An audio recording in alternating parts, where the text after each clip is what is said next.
মাঝরাত্রে supreme কোর্টের বিচারপতিকে ঘুম থেকে জাগিয়ে হোয়াটসঅ্যাপে বিচার চাইতে হচ্ছে। ভাবা যায়, একদিকে মালদায় 7 জন বিচার বিভাগীয় অফিসার সপরিবারে বন্দী, অন্যদিকে মুখ্যমন্ত্রী বলছেন আমি তো ক্ষমতাহীন, সবটাই অমিত শাহর কমিশনের সুপার প্রেসিডেন্সিয়াল রুল। মাঝখানে পিষ্ট হচ্ছে প্রায় 1 কোটি মানুষের ভোটাধিকার। বাংলাকে সত্যি এখন মোবোক্রেসি বা ভিড়ের শাসনে চলছে, নাকি এটা দিল্লির লেখা কোনো গভীর চিত্রনাট্য? সত্য এবং সত্যের উপর দাঁড়িয়ে আজ ব্যবচ্ছেদ হবে মালদা ফাইলসে। নমস্কার, আমি মধুরিমা ভৌমিক আর দৈনিক সংবাদ অনলাইনে আপনারা দেখছেন সত্যি আসলে বেদনাদায়ক। বাংলায় যা ঘটেছে তাকে এক কথায় বলা যায় পলিটিক্যাল ব্লাস্ট। মাঝরাত্রে হঠাৎ রণক্ষেত্র মালদা। ভোটার তালিকা থেকে নাম বাদ যাওয়ার প্রতিবাদে মানুষের বিক্ষোভ একটা সময় নিয়ন্ত্রণের বাইরে চলে গেল। মালদার কালিয়াচকে বিডিও অফিসে ঘেরাও করে রাখা হলো সুপ্রিম কোর্টের নির্দেশে পশ্চিমবঙ্গে এসআইআর এর কাজে নিযুক্ত 7 জন বিচারককে। তাদের মধ্যে একজন মহিলাও ছিলেন। জল খাবার কিছুই দেওয়া হয়নি। এমন অরাজক পরিস্থিতি সামলাতে ঘণ্টাখানিক পর কলকাতা হাইকোর্টের রেজিস্ট্রার প্রথম চেষ্টা করেন প্রশাসনের সঙ্গে যোগাযোগ করতে, কিন্তু 5 ঘন্টা কিছুই হলো না। মধ্যরাত পেরিয়ে সুপ্রিম কোর্টের প্রধান বিচারপতি সূর্যকান্ত কঠোর মৌখিক নির্দেশ জারি করলেন। তারপরে নড়ে চড়ে বসল পুলিশ প্রশাসন। রাত 12টার পরে 7 বিচারকের বিক্ষুব্ধ জনতার হাত থেকে কেন্দ্রীয় বাহিনীর সাহায্যে উদ্ধার করা হলো, কিন্তু ফেরার সময় বিচারকদের গাড়িতে ছোড়া হলো পাথর, হামলা হলো ইট বাঁশ নিয়ে। 1 এপ্রিল প্রায় 16 ঘন্টার পরে 2রা এপ্রিলও অবরোধ হলো কলকাতা শিলিগুড়ি 12 নম্বর জাতীয় সড়কে। ভাঙচুর হলো পুলিশের গাড়ি। প্রতিবাদী জনতাকে ছত্রভঙ্গ করতে কাঁদানে গ্যাসের শেল ফাটিয়ে পরিস্থিতি নিয়ন্ত্রণ করতে হলো। দৃশ্যটা ভাবুন, মাঝরাত্রে থমথমে পরিবেশ, অফিসাররা কার্যত বন্দী, আর সেই খবর পৌঁছতেই সুপ্রিম কোর্টে তোলপাড়। দেশের প্রধান বিচারপতি সূর্যকান্তকে রাত 2টো পর্যন্ত জেগে নজরদারি করতে হলো। দেশের প্রধান বিচারপতি রীতিমতন ক্ষুব্ধ। প্রধান বিচারপতির বেঞ্চ পশ্চিমবঙ্গের মুখ্য সচিব, ডিজিপি, মালদার জেলা শাসক এবং এসপিকে শোকজ করলো। তাদের জানাতে হবে কেন তাদের বিরুদ্ধে শাস্তিমূলক পদক্ষেপ করা হবে না। 6 এপ্রিল বিকেলে সুপ্রিম কোর্টে পশ্চিমবঙ্গে এসআইআর মামলার পরবর্তী শুনানির সময় প্রধান বিচারপতি তাদের অনলাইনে হাজির থাকতে নির্দেশ দিয়েছেন। একই সঙ্গে কালিয়াচকে বিচারকদের ঘেরাও করার ঘটনার তদন্তভার এনআইএ এর হাতে তুলে দিয়েছে নির্বাচন কমিশন। আজকেই এনআইএ এর প্রতিনিধি দল মালদায় চলে এসেছে, কিন্তু প্রশ্ন হচ্ছে হঠাৎ এমন পরিস্থিতি কেন তৈরি হলো? পশ্চিমবঙ্গের বর্তমান মুখ্য সচিব, স্বরাষ্ট্র সচিব, ডিজি থেকে জেলা শাসক, এসপি কেউই মমতা বন্দ্যোপাধ্যায়ের সরকারের নিযুক্ত নন। সবাইকে নির্বাচন কমিশন নিয়োগ করেছে। গত 15ই মার্চ নির্বাচন ঘোষণার 24 ঘন্টার মধ্যে কমিশন এই সমস্ত বদলি করেছে। ফলে আইন শৃঙ্খলার এমন বেনজির অরাজকতার দায় কি কমিশনেরও নয়? এই যে একে জঙ্গলরাজ মোনোক্রেসি বলা হচ্ছে, তাতে কি কমিশনের কোনো ভূমিকাই নেই? লজিক্যাল ডিসক্রিপেন্সির নামে যে লক্ষ লক্ষ ভোটারের নাম বাদ গেল, কি কারণে তাদের নাম বাদ দেওয়া হলো? কোন নথি জমা দিতে না পারার কারণে তাদের নাম বাদ গেল? কমিশন তা নিয়ে নীরব কেন? ভোটাধিকার হারিয়ে মানুষের ভয় তো একটাই, আসামের মতন ডিটেনশন সেন্টার। আজ না হোক কাল তাদের মনে ব্যাংক অ্যাকাউন্ট ফ্রিজ হওয়ার ভয়, সঞ্চয় ফ্রিজ হওয়ার ভয়, সরকারি সুবিধা থেকে বঞ্চিত হওয়ার ভয়, সবচেয়ে বড় ভয় পরিবার থেকে বিচ্ছিন্ন হয়ে একাকী হয়ে যাওয়ার। এগুলো একটাও আমার কথা নয়। ভোটাধিকার হারানো মানুষ এই ভয় পাচ্ছেন। সাংবাদিকদের দেখলেই তারা নিজেদের আশঙ্কার কথা উগরে দিচ্ছেন। মালদায় বিক্ষুব্ধ জনতা যা করেছে তা ফৌজদারি অপরাধ, অত্যন্ত নিন্দনীয়, সেই ব্যাপারে কোনো সন্দেহই নেই। আসলে এই ধরনের প্রতিবাদে হয় কি, একটা সময় বিক্ষুব্ধ জনতার সঙ্গে এলাকার দুষ্কৃতী এবং সমাজ বিরোধীরা নিজেদের কার্যসিদ্ধি করতে ভিড়ের সঙ্গে মিলেমিশে যায়। পরিস্থিতি তারাই উত্তপ্ত করে তোলে। গতকাল সকালে প্রধান বিচারপতি সূর্যকান্তের বেঞ্চ কালিয়াচকের বুধবারের ঘটনা নিয়ে স্বতঃপ্রণোদিত শুনানি করে। 8 দফা নির্দেশিকাও জারি করে সুপ্রিম কোর্ট। প্রধান বিচারপতি তার রায় বলেন, বুধবারের ঘটনা মালদা জেলার আইন শৃঙ্খলা রক্ষায় পুলিশ প্রশাসনের সম্পূর্ণ ব্যর্থতার প্রমাণ। ভোটের মুখে এমন ঘটনা, অতএব রাজনীতির তপ্ত তাওয়ায় রুটি সেকতে কেউ কসুর করেননি। মমতা বন্দ্যোপাধ্যায় নিশানা করেছেন সরাসরি স্বরাষ্ট্রমন্ত্রীকে। এমনকি তিনি স্বরাষ্ট্রমন্ত্রী অমিত শাহর ইস্তফা দাবি করেছেন। মমতা ব্যানার্জির যুক্তি, দক্ষ অফিসারদের সরিয়ে দিয়ে নির্বাচন কমিশন আর বিজেপি আসলে আগুন নিয়ে খেলছে। প্রশাসনের রাশ এখন কমিশনের হাতে। আর সেই সুযোগে বাংলায় চালানো হচ্ছে super presidential rule. Suvendu Adhikari পাল্টা বলেছেন, কলকাতা থেকে তৃণমূলের মাথা পরিকল্পিতভাবে এই ঘটনা ঘটিয়েছেন। আধা সামরিক বাহিনী ধৈর্যের পরীক্ষা নিয়েছে। সুপ্রিম কোর্ট আজ যা পর্যবেক্ষণ দিয়েছে তা পশ্চিমবঙ্গের জন্য লজ্জার। সিপিএম নেতা সুদান চক্রবর্তী বলেছেন, নির্বাচন কমিশন আর রাজ্য দু তরফের অপরাধে বহু যোগ্য ভোটারের নাম বাদ গেছে। এই অবস্থায় মানুষের রাগ স্বাভাবিক, কিন্তু এত অসভ্যতা কেন? তিনি অপরাধীর শাস্তি চেয়েছেন, কিন্তু সাধারণ মানুষের নয়। মমতা বন্দ্যোপাধ্যায়ের দাবি, এই অরাজকতার ব্লুপ্রিন্ট তৈরি হয়েছে স্বরাষ্ট্র মন্ত্রকেই। নির্বাচন কমিশন কি নিরপেক্ষ নাকি কোনো বিশেষ স্ক্রিপ্টে কাজ করছে? এই প্রশ্নটা তুলে দিয়ে মমতা বোঝাতে চেয়েছেন, লড়াইটা এখন আর শুধু ভোটের ময়দানে নেই, এটা এখন অস্তিত্বের আর ইগোর লড়াই। লক্ষ্য করুন, খেলাটা কিন্তু অন্যদিকে ঘুরে যাচ্ছে। মালদার ঘটনায় যখন দেশের প্রধান বিচারপতি একে সুপরিকল্পিত ষড়যন্ত্র বলছেন, তখনই মুর্শিদাবাদের মাটি থেকে পাল্টা হুঙ্কার ছেড়ে মমতা বন্দ্যোপাধ্যায় দাবি করছেন, ষড়যন্ত্র যদি হয়েই থাকে তবে তার রচয়িতা বিজেপি আর নির্বাচন কমিশন। মমতার অভিযোগটা মোটেই ফেলে দেওয়ার নয়। তিনি প্রশ্ন তুলেছেন, বাংলার অলিগলি চেনা অভিজ্ঞ অফিসারদের রাতারাতি সরিয়ে দেওয়া হলো কেন? বদলে আনা হলো এমন কিছু বহিরাগত অফিসারদের যারা না জানে বাংলার ভূগোল, না বোঝে এখানকার জনবিন্যাস। ফল যা হওয়ার তাই হয়েছে, পরিস্থিতি হাতের বাইরে গেছে। আর এখন এই প্রশাসনিক ব্যর্থতার দায় চাপানো হচ্ছে বাংলার ঘাড়ে।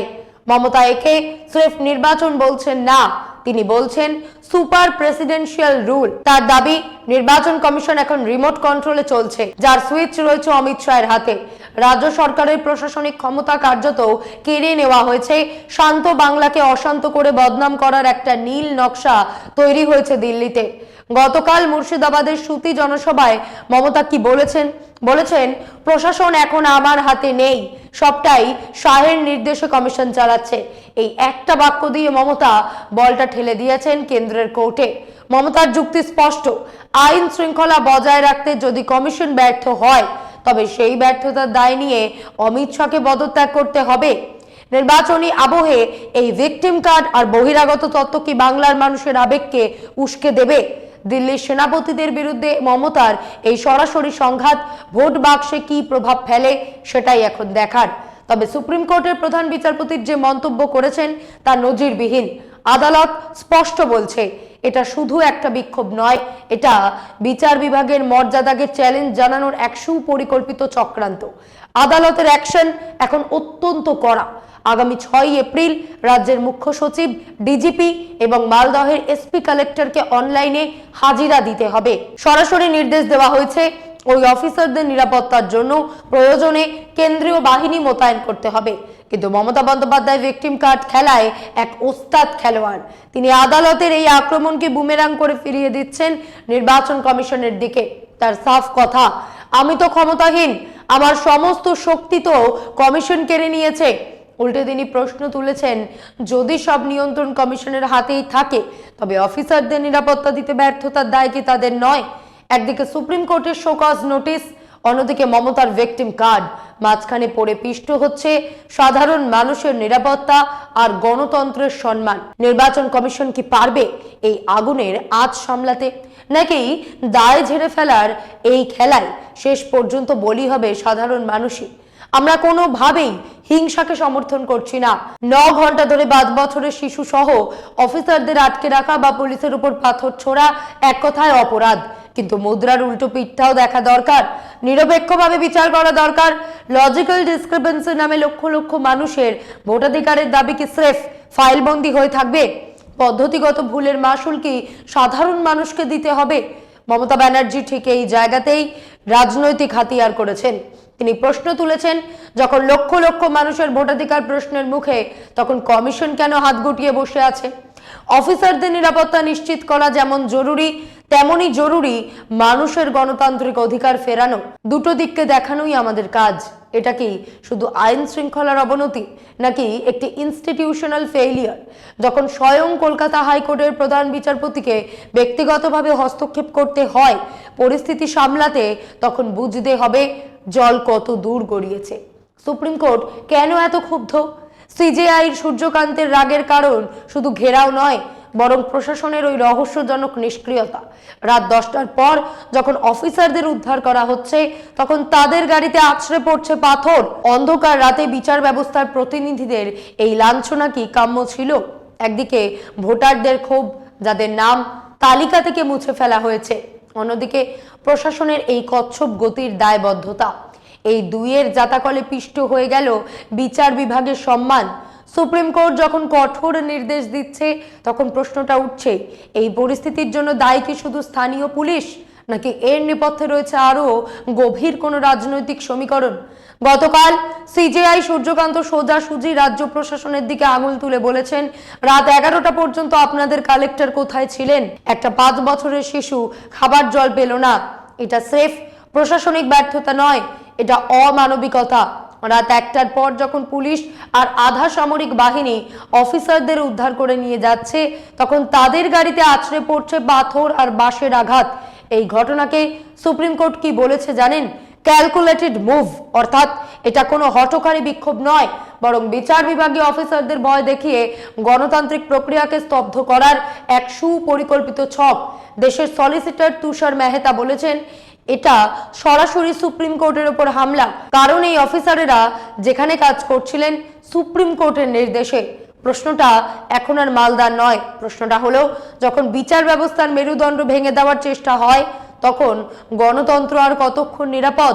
প্রশ্ন থেকেই যায়, 60 লক্ষ মানুষের ভোটাধিকার আর 7 জন বিচার বিভাগীয় অফিসারের নিরাপত্তা কি কেবল একটি বিচ্ছিন্ন ঘটনা, নাকি এটি গভীর কোনো অসুখের উপসর্গ? আদালত নির্বাচন কমিশনকে সরাসরি নির্দেশ দিয়েছে, যেখানেই বিচার বিভাগীয় অফিসারেরা কাজ করবেন সেখানে পর্যাপ্ত কেন্দ্রীয় বাহিনী মোতায়েন করতে হবে। শুধু তাই নয়, যদি কোনো অফিসারের পরিবারের নিরাপত্তা নিয়ে সামান্যতম আশঙ্কা থাকে তবে অবিলম্বে তাদের থ্রেট পারসেপশন যাচাই করে প্রটেকশন দিতে হবে। ভিড় নিয়ন্ত্রণ করতেও আদালত এক অভিনব দাওয়াই দিয়েছে।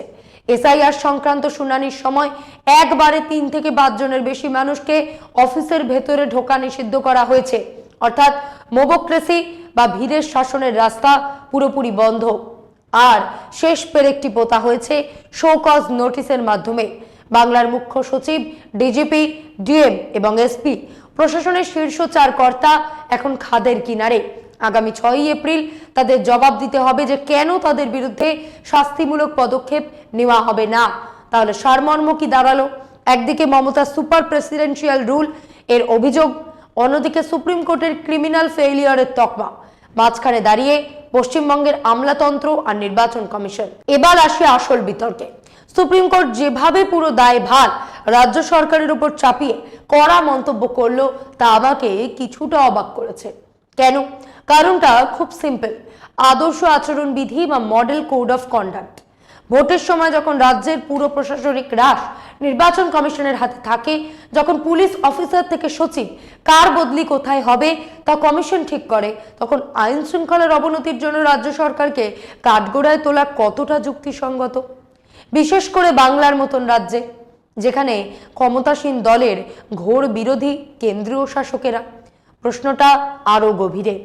সুপ্রিম কোর্ট অফিসারদের ঘেরাও হওয়া নিয়ে যতটা সরব, এই যে 60 লক্ষ মানুষের নাম ঝুলে রইল, ভোটার তালিকা থেকে নাম কাটা গেল, সেই বিচারহীনতা নিয়ে আদালত ততটা সোচ্চার নয় কেন? যখন সাধারণ মানুষ তাদের গণতান্ত্রিক অধিকার হারানোর ভয় রাস্তায় নামছে, সেটা কি নিছক গুন্ডামি নাকি বেঁচে থাকার আর্তনাদ? বিজেপি শাসিত রাজ্য না হওয়ায় কি বাংলার ক্ষেত্রে মানদণ্ড বদলে যাচ্ছে? বিচারপতি সূর্যকান্তের বেঞ্চের মন্তব্য নিয়ে ইতিমধ্যেই রাজনৈতিক মহলে গুঞ্জন শুরু হয়েছে।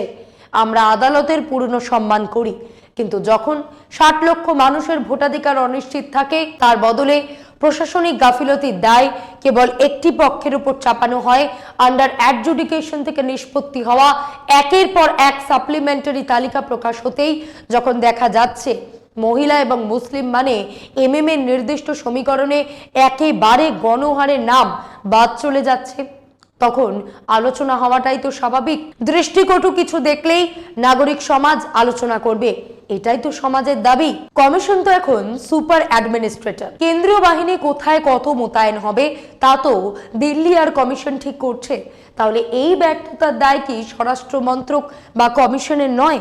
মমতা বন্দ্যোপাধ্যায় এই প্রশ্নটাই তুলেছেন, আর এটাই এখন বাংলার নির্বাচনী লড়াইয়ে সবচেয়ে বড় অস্ত্র। 6 এপ্রিল যখন সংশ্লিষ্ট 4 প্রশাসনিক কর্তা অনলাইনে সুপ্রিম কোর্টের সামনে দাঁড়াবেন, তখন কি রাজনীতির রং ধুয়ে যাবে, নাকি নতুন কোনো সংঘাতের সূত্রপাত হবে? এই পুরো ঘটনায় দোষ কার? নির্বাচন কমিশনের গাফিলতি, নাকি রাজ্য প্রশাসনের ব্যর্থতা? আদালতের এই কড়া অবস্থান আর কমিশনের এই একনায়কতন্ত্র কি বাংলার মানুষকে আরো বেশি মমতার দিকে ঠেলে দেবে, নাকি দিল্লির চাপে পিষ্ট হবে বাংলার জনমত? সব শেষে সব থেকে জরুরি প্রশ্ন, পশ্চিমবঙ্গে গণতন্ত্র কি সত্যিই বিপন্ন, নাকি এটা সির্ফ ভোটের আগে একটা সাজানো নাটক? ভাবুন, বিচার করুন আর সতর্ক থাকুন। আজ এই পর্যন্তই। এমন আরো বিষয় জানতে অবশ্যই সাবস্ক্রাইব করুন, লাইক, কমেন্ট আর শেয়ার করুন। দেখতে থাকুন দৈনিক সংবাদ, শুধু নামই যথেষ্ট।